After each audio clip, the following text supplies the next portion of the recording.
Pero nada, es un pasaje bien interesante, bien importante y vamos a estar entonces analizando hoy en el Evangelio de Marcos, capítulo 13. Un pasaje bien conocido. Y antes de empezar, mientras estudiaba este pasaje, recordaba cuando llegué a este país. Una de las cosas que más me impactó cuando llegué a este país es la cantidad de iglesias que había en las barriadas. Tú caminas por una barriada y encontrabas iglesia bautista, iglesia no sé qué más, iglesia. Pero según fui visitando algunas iglesias, era bien interesante el mensaje que ellas enseñaban. Algunas tenían un mensaje bastante cerca a lo que enseña la Escritura, pero muchas tenían un mensaje bien lejos de lo que la misma Escritura enseña. Vamos a estar viendo el capítulo 13 de Marcos. Vamos a comenzar con los primeros 13 versículos de este capítulo y dice así. Estoy leyendo otra versión, pueden ser diferentes, si ven acá es diferente a la que están leyendo ustedes. Dice así la palabra de Dios. Y saliendo él del templo, dice uno de sus discípulos, Maestro, mira qué piedra y qué edificaciones. Y Jesús le dijo, ¿ves estas grandes edificaciones? De ningún modo será dejada aquí piedra sobre piedra que no sea derribada. Y sentándose en el monte de los olivos, frente al templo, Pedro, Jacobo, Juan y Andrés le preguntaban en privado, dinos, ¿cuándo serán esto y cuál será la señal de que todo esto se haya de cumplir? Entonces Jesús comenzó a decirle, mirad que nadie os engañe, muchos vendrán en mi nombre diciendo, yo soy, y engañarán a muchos. Cuando oyereis guerras, rumores de guerra, no os alarméis, debe suceder, pero aún no es el fin. Porque será levantada nación contra nación y reino contra reino, y habrá terremotos en todas partes y habrá hambre. Estos son principios de dolores de parto.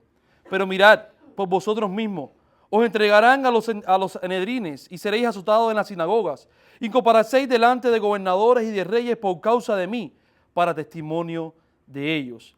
Y el evangelio tiene que ser proclamado ante todas las naciones, y cuando conduzcan para entregaros, no os inquietéis de antemano, porque lo que vais a hablar, sino lo que sea dado en aquella hora, eso hablar, porque no sois vosotros quienes habláis, sino el Espíritu Santo.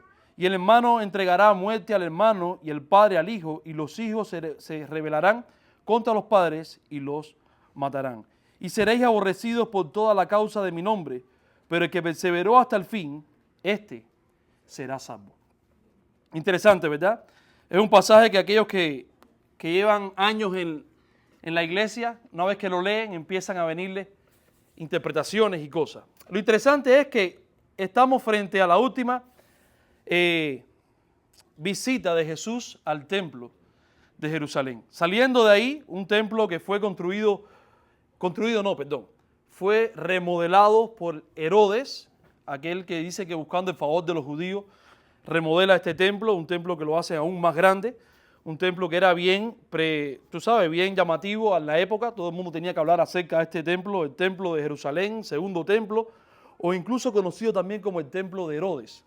Un templo que dicen que por los adornos y las incrustaciones que tenían de oro y de plata en las puertas y las entradas para embellecerlo, dice cuando la luz del sol le daba, hacía entonces engrandecer la belleza de esta arquitectura o de esta construcción. Judíos al fin, judíos que tenían el templo como lugar de adoración a Dios, pero también se identificaban con él mismo. Uno de sus discípulos llama a Jesús a mirar y decir, mira, qué clase de maravilla esta construcción. Mira qué piedras, qué trabajo, admirando la obra del templo. Las palabras de Jesús hacia ellos, para un judío es algo bien chocante. Es como que le digan a los Estados Unidos que la Casa Blanca o el Pentágono va a ser destruido y no va a quedar nada sobre ellos. Eso actualmente nadie se lo puede imaginar, ¿verdad? Pero cuando miramos la historia y empezamos a analizar la historia del templo, era de esperar que esto aconteciera. Si miramos desde la primera destrucción del templo allá con los babilónicos hasta el día de hoy, ya Israel había perdido muchas de las reliquias que tenía el templo. Habían perdido el arca del pacto con Jeremías, habían perdido aquello que para muchos era la presencia de Dios, pero lo que nunca había perdido en el templo era en el lugar santo, la morada de Dios, y que nadie podía entrar ahí sin que Dios le dijese.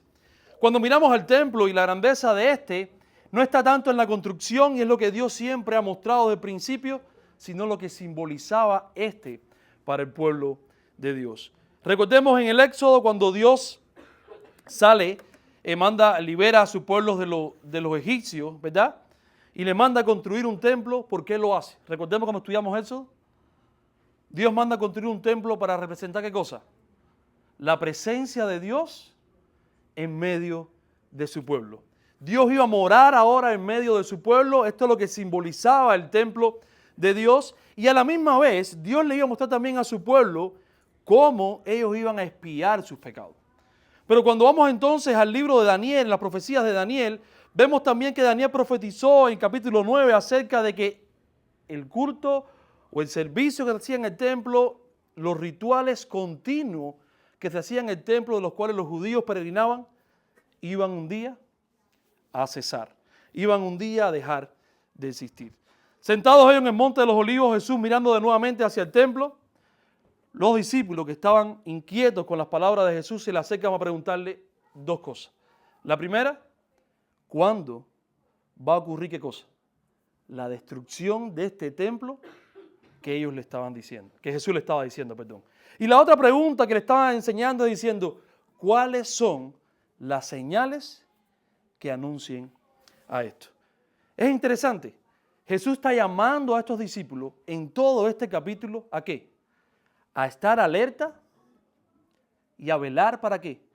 Para que nadie os engañe. Siempre que miramos este pasaje tendemos que pensar a tiempos escatológicos, tiempos que incluso algunos creen que no han ocurrido. Estamos hablando de una tribulación, como enseñan algunas escuelas escatológicas, pero lo que Jesús está llevándolos a ellos es que se enfoquen en lo que Él le está diciendo, en esas profecías que están en todo el Antiguo Testamento, y Jesús no está diciendo nada nuevo. Jesús está citando las profecías de Daniel, Jesús está citando las profecías, del Antiguo Testamento que apuntan al fin y a la destrucción del templo y de Jerusalén. ¿Por qué? Mediante su rebeldía y su pecado. Si miramos el capítulo 12 de Marcos, los primeros versículos, Jesús usó una parábola en la cual encerraba todo lo que Dios iba a hacer cuando le mostraba que Israel era aquellos labradores que un hombre que tenía una viña, ¿recuerdan el pasaje? Aquel hombre que tenía una viña, ¿verdad? Impone a los labradores que la cuidaran y manda siervos. ¿Y qué hacían los labradores? Maltrataban a esos siervos. Y este hombre, buscando el respeto de estos hombres en su viña, entonces mandó a su hijo, ¿verdad? ¿Y qué hicieron ellos? Le dieron muerte a este hijo. Pero dice Jesús, terminando esa parábola en el capítulo 12, que estos hombres que fueron y le dieron muerte al hijo, al dueño de la viña, dice, ¿cuánto más no hará el Señor de la viña con ellos? Si no los matará, el juicio de ellos vendrá sobre ellos, y entonces será entregada la viña ¿a quién?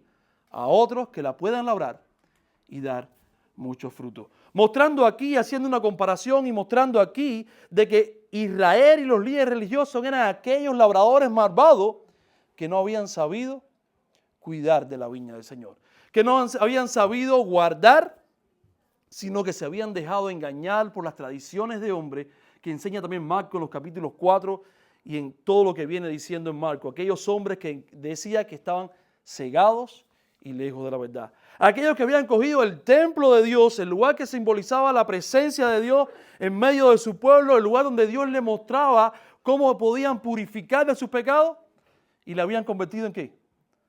En una cueva de ladrones. Jesús ahora está diciendo a sus discípulos, mirad, versículo 5, que nadie os engañe. Porque muchos vendrán en mi nombre diciendo, yo soy, y engañarán a muchos.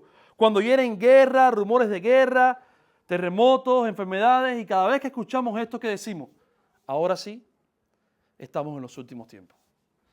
Ahora sí, pasó una guerra mundial, pasó una segunda guerra mundial, hay rumores de una tercera guerra mundial, y todavía muchos no han entendido el mensaje que Dios le estaba dando. Eso estaba apuntando al año 70 después de Cristo, cuando el templo es destruido por aquellos que va a decir en los versículos más adelante. Le está diciendo a ellos que nadie os engañe porque es necesario que esto pasara. Si miramos estos pasajes y comparamos, entramos en el libro de Hechos de los Apóstoles, y empezamos a leer cada de las cosas que Jesús le está diciendo a ellos con Hechos de los Apóstoles, vemos el cumplimiento de esta profecía.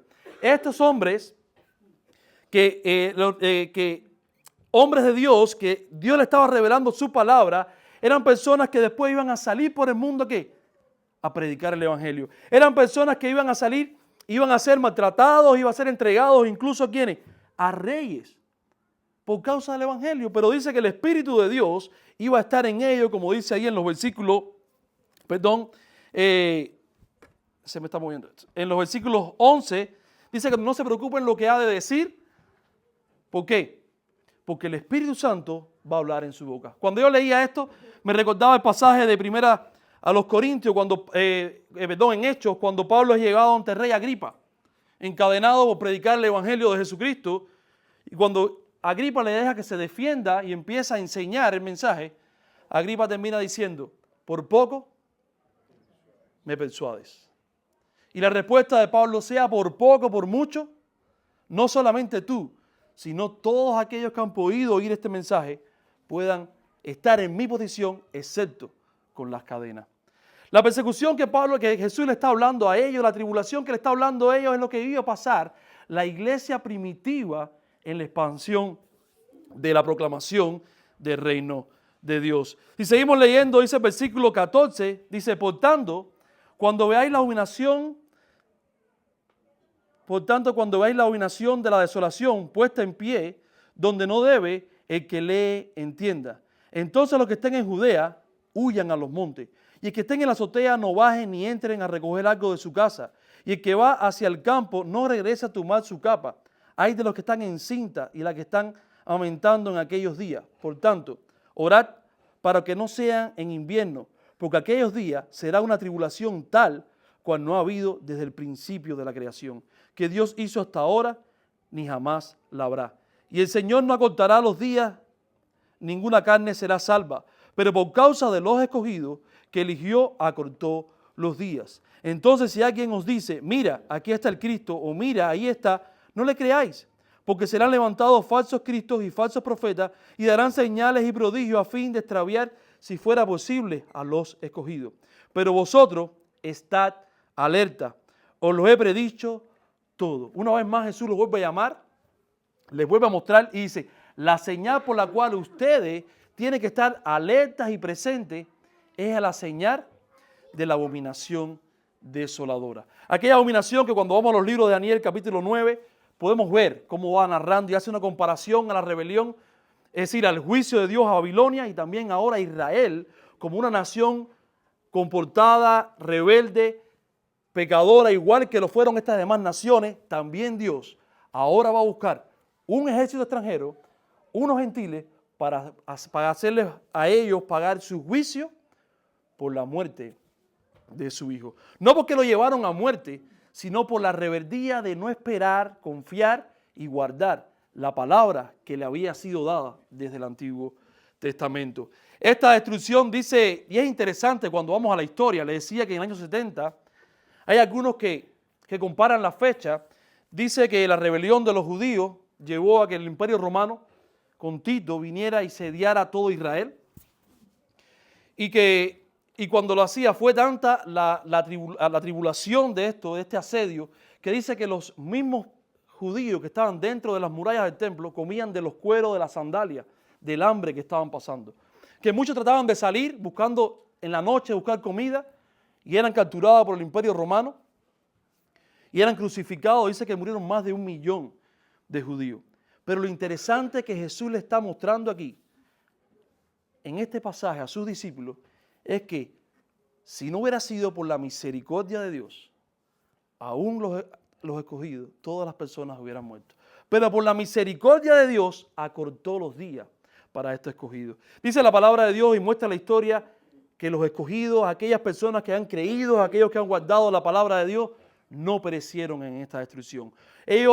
Algunos dicen que antes de lo de Tito, el padre de Tito, no puedo pronunciar el nombre, él dice que fue después sustituto de Nerón, dice que fue el primer asedio que fue a hacer a Israel, y dice que cuando le llegó la noticia de que Nerón se había suicidado, y entonces recoge todo su ejército, va a Roma para tomar entonces el reino de Roma, y esto le dio la oportunidad a los cristianos a poder salir bajo la señal y huir de la ciudad de Jerusalén. Esto pues una especulación, es interesante, pero lo que Cristo está mostrando aquí es que aquellos que han confiado en su palabra, aquellos que a él le ha revelado a estos discípulos y a estos hombres, el Espíritu Santo los va a guiar y por la gracia de Dios van a ser librados de ese juicio que venía contra esta nación perversa. El fin del templo no era más que el cumplimiento de la obra de Cristo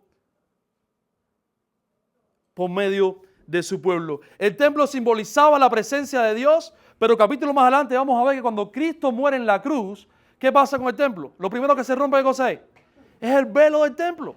Por lo tanto, ya el templo no tiene ningún sentido, porque estábamos separados por Dios por medio de nuestros pecados. Pero por la gracia de Dios, al Él tomar el sacrificio perfecto, como dice Hebreo, un sacrificio único y para siempre, morir en la cruz por su pueblo, por la iglesia. Y cuando hablo pueblo, no estoy hablando de este pueblo de Israel. Cuando hablo pueblo, estoy hablando de aquellas personas que han guardado y creído por la fe en aquel Jesús que había sido prometido, en este Mesías que estaba delante de ellos.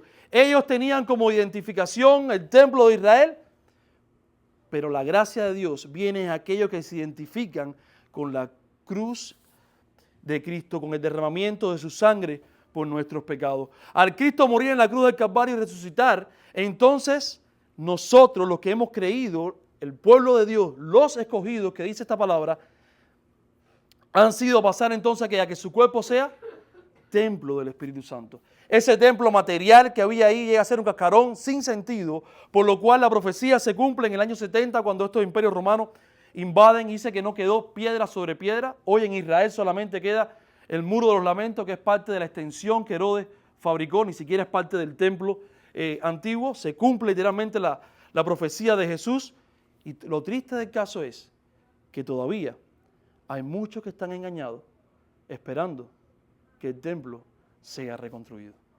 Todavía hay iglesias que creen que el templo de Israel va a ser reconstruido para que Cristo reine en él. La palabra de Jesús en este pasaje una y otra vez es: mirad, velar, que nadie os engañe. Porque ahora la obra de Cristo ha sido tan posible que ahora Dios nos ha hecho no solamente hijos de Dios, sino que también ahora Dios mora ¿en dónde? En nuestras vidas. Pablo le decía: cuidad vuestro cuerpo porque ahora es templo del Espíritu Santo. Ahora Dios tabernaculizó y mora en nosotros de una vez y para siempre. Y es lo que Pablo habla en la carta a los Efesios. Una vez que hemos recibido al Señor y hemos creído, hemos sido sellados con el mismo Espíritu Santo, que son la garantía o las arras de nuestra herencia eterna. Por lo tanto, una vez más Dios le dice: estas señales de guerra y terremotos y todo lo que nos puedan turbar, no se preocupen, porque es principio de dolor. Y cuando miramos a la iglesia primitiva y miramos a estos apóstoles que empezaron predicándole a muchas naciones, el ejemplo tenemos en Pentecostés, que dice que ellos hablaban y cada cual lo entendía ¿en qué? En su propia lengua. Y cuando seguimos mirando, vemos que la palabra de Dios se fue expandiendo hasta nuestros días, hasta el día de hoy. Por lo tanto, en los versículos más adelante es interesante, a partir del versículo 24, que dice: en aquellos días, después de aquella tribulación, el sol será oscurecido y la luna no dará su resplandor, y las estrellas caerán del cielo, y las potencias en los cielos serán sacudidas. Entonces verán al Hijo del Hombre viniendo en las nubes con gran poder y gloria. Entonces enviará a los ángeles y reunirán a los escogidos de los cuatro vientos, desde el extremo de la tierra hasta el extremo del cielo. De la higuera aprended la parábola. Cuando sus ramas están tiernas y brotan las hojas, sabéis que el verano está cerca. Así también vosotros, cuando veáis que suceden estas cosas, conoced, que está cerca a las puertas. De cierto os digo que de ninguna manera desaparecerá este linaje hasta que todas estas cosas sucedan. El cielo y la tierra pasará, pero mis palabras de ninguna manera desaparecerán. Pero acerca de aquel día o de aquella hora, nadie lo sabe, ni los ángeles en el cielo, ni el Hijo, sino el Padre.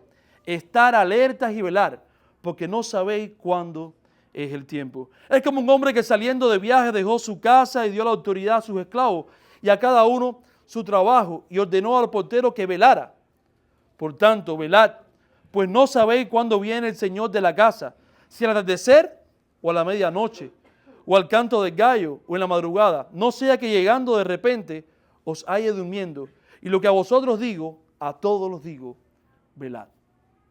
Interesante, ¿verdad? Jesús en todo momento está haciendo un llamado a ellos a que no se duerman. Es un llamado a ellos a que no cometan el mismo error de sus antepasados, sino que guarden estas palabras, estas profecías, estas cosas que Jesús no estaba diciendo nada nuevo, que ya conocían desde el Antiguo Testamento. Algunos creen que no ha pasado, pero creo que el pasaje está hablando literalmente. Ninguno de ellos pasó sin que esto se cumpliera. Jesús en este pasaje está hablando acerca de la destrucción del templo, está acerca de la propagación del Evangelio, pero también, de la misma manera, está diciendo que nosotros que somos el resultado de esa propagación, Jesús, teniendo mucho que ver y haciendo comparación con el capítulo final que predicó Henry acerca de quién es este o hijo de David o Señor, ¿verdad? Este que es el Mesías que ellos desecharon, este Jesús también un día vendrá por su iglesia. Quizás no sabemos cómo va a ser la manera en que va a venir, pero lo cierto es que dice la palabra de Dios que una vez que hemos creído en Él, por la fe, por la misericordia de Él, ahora todos, como un solo pueblo, por la fe en Cristo Jesús, de todas las partes de la tierra, un día estaremos reunidos con Él en el reino de los cielos. Es lo que habla Apocalipsis cuando termina Apocalipsis diciendo, y el Cordero celebrará, ¿con quién? Con su iglesia. Celebraremos esa gracia por la obediencia. Pero ojo, Jesús está diciendo, velad, que no los coja dormidos. Es aquel que ha dejado ahora la responsabilidad a su siervo, salió de la casa, y no es que ha salido de la casa, sino mostrando que también es nuestra responsabilidad de ¿qué? De poder proclamar este evangelio de salvación, ¿a quién? A todas las naciones. ¿Que nos van a odiar? Sí.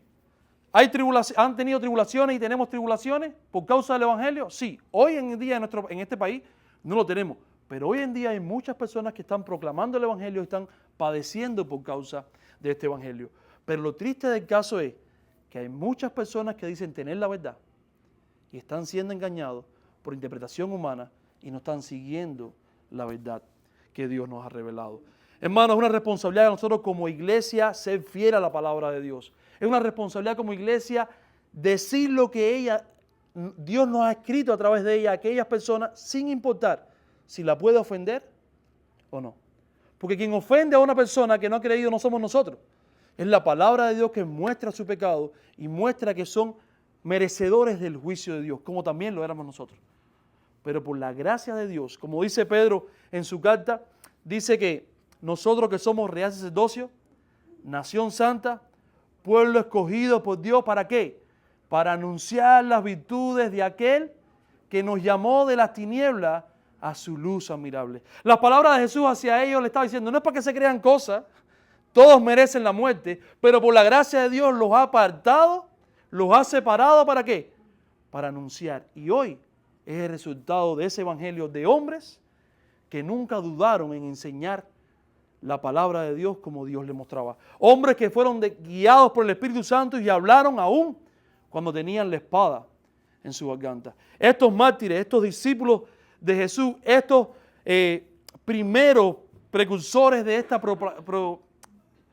proclamación de este evangelio, cuando miramos su historia, ¿qué vemos en ellos? Hombres que murieron de una muerte horrible. ¿Por qué? Por causa de aquel que los llamó. Por causa de este mismo Cristo que ahora le está diciendo, velad de antemano. Es un reto, hermano. Es un reto para nosotros como iglesia hoy en día también poder seguir siendo fiel y perseverar hasta el fin. ¿De qué manera podemos perseverar hasta el fin? Reteniendo, guardando su palabra. La única manera que podemos perseverar hasta el fin es siéndole fiel a lo cual Dios nos ha llamado. Teniéndolo a Él entonces como nuestra única garantía. Es visible en este pasaje que Dios está mostrando una vez más que el impío, el incrédulo, el justo juicio de Dios se revela del cielo contra él. La ira de Dios viene contra el pecador, contra el pecado, ¿verdad? Pero a la misma vez Dios está mostrando lo que ha mostrado desde un inicio. Y es que la gracia de Dios, desde la creación del mundo, también ha sido derramada también contra el pecador. ¿Quién es el pueblo de Dios? Es la iglesia. ¿Y por qué la iglesia? La iglesia no vino a sustituir al pueblo judío, sino más bien la iglesia es la extensión o la claridad de lo que Dios está mostrando desde la creación del mundo, porque el único pueblo que Dios ha reconocido como suyo, verdadero, es aquel que de un inicio ha creído. Cuando miramos en toda la historia, los únicos que han sido justos, justificados por la fe, que han llegado a la salvación, ¿quiénes son? Aquellos que han creído en la palabra de Dios. Por eso es que está Hebreos 11.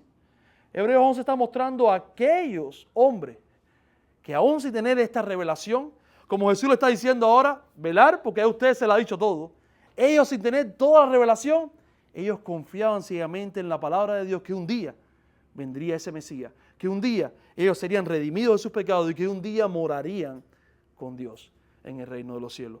Pero sin embargo, muchos de ellos lo tuvieron con él, a ese Mesías, al Señor del templo, a los suyos vino y los suyos no le recibieron.